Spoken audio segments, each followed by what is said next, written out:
Hi, Bel Air. Pastor Sean here, and I'm with Tracy Brown, the Executive Director of Amazing Place, one of our church's longtime community ministry partners. Tracy, thank you for joining me.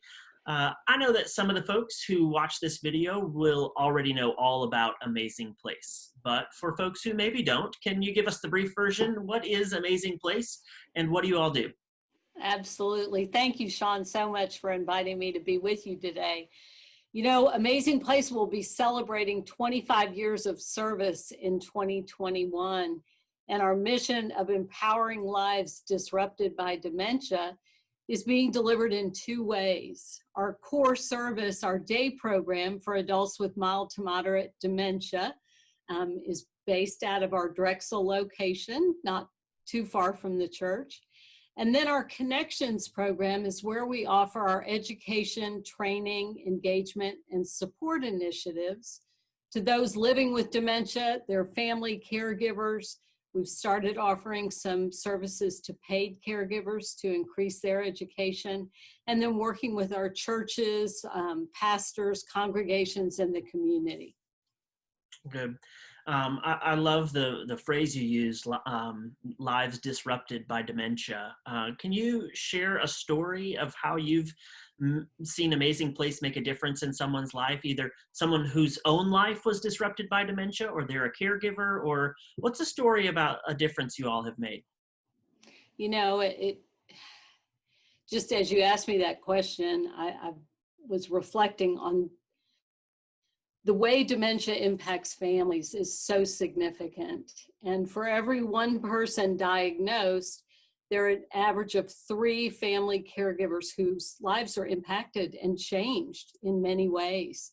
I think back to this story, and you may have heard me share this before, of a gentleman who was diagnosed with dementia, and his wife came to us, and she was really distraught because this gentleman was a highly trained engineer. He actually trained others how to operate plants around the world, and he would travel from country to country training people, and was such a engaged in life human being. I mean, just a very dynamic person. And he had been a lifelong swimmer. He swam for exercise every day for most of his life. And when he was diagnosed with dementia, he quit swimming. He felt like there was no reason to really live anymore. He started watching TV hour upon hour every day, withdrawing from his community and his family and friends. And so she came to us and said, I've just got to find something for him to do to re-engage in life. So he came back to our day program and began attending 3 days a week, which he did for many years. But after I think it was about 2 to 3 months after he started attending, she popped her head into my office, and it still gives me chills today, because she popped her head in, she said, he's swimming again. Mm-hmm. He felt that validation, that connection with other people, and he knew life was still worth living even with dementia. And he went back to his lifelong exercise, which was so good for him, but so affirming of how he felt about himself in this journey. So not only do we help those living with dementia to feel empowered in their day-to-day lives, but we help the family members deal with the changes that they face every single day. You know, dementia is progressive, and so things may be a certain way one week, and they may change the next. And so they have to constantly adapt to new normals all the time. Wow. Yeah, that's a great story. Thank you for sharing that. Making a transition a little bit to talking about what's going on right now. Just like the rest of the world, I know that Amazing Place has had to make a lot of adjustments because of COVID-19. Tell us a little bit what this year has been like for you all at Amazing Place. You know, March 13th was the last day of in-person operations for both the day program and Connections program.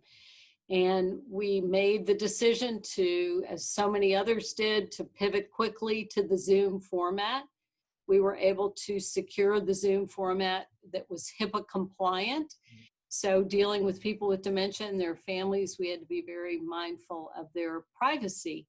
So we developed over several months a virtual activity program that offers programming 4 hours a day from 10 to 12, 1 to 3, Monday through Friday. And many of our day program participants transitioned beautifully onto this virtual activity program, and it's provided the structure, the stimulation, the socialization, the exercise, all the components that we offer spiritual engagement. I mean, we do a Bible study. So many of the components of our in-person day program have transitioned well to this virtual format, and we've gotten a lot of great feedback from participants about. Yeah.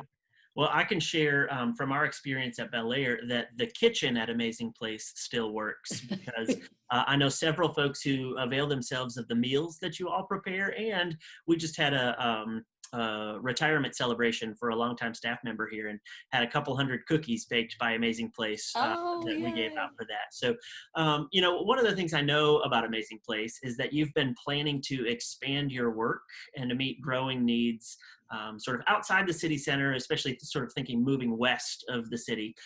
So you've got the Drexel campus that's near Greenway Plaza, but you've been leading a capital campaign to build a campus out in Katy. Is that right? Can you tell us some about that project?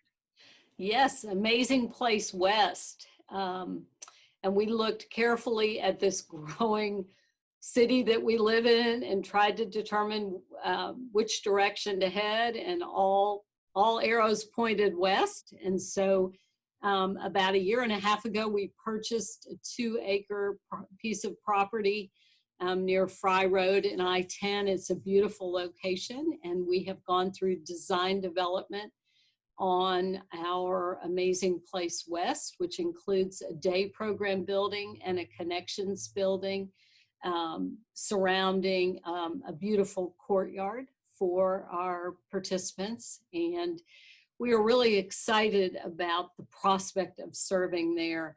The Katy area makes up about 300,000 people. I mean, it is it's the size of Pittsburgh, Pennsylvania. But we know that we will pull not only from the Katy area, but from West Houston. Many people would prefer to drive out rather than in the mornings to drop a loved one off or to attend a class. And so we're very excited. The population of those facing dementia just continues to grow, with 1 out of 3 folks at 85 with dementia, 1 out of 10 at 65. It's an exploding problem, and we want to be ready to serve as many folks as possible in the coming years. I think that's great. Tracy, I continue to be grateful that our church gets to partner with you in this work in lots of different ways. And I really appreciate you taking the time to talk to us today. Friends at Bel Air, this year's Tree of Lights Christmas offering at our church is going to be dedicated to Amazing Place. It's a way that we can continue to partner with them and be part of the blessing that they provide to our community. So I'd love for you to join me in making a gift to the Christmas offering. Any amount that you give will make a difference. You can find all the details at belairumc.org/stay connected. Tracy, thank you again for being with us today. I really appreciate you. Thank you, Sean, so much. And thank you to everyone at Bel Air. We are so grateful for all of your prayers and support over many, many years.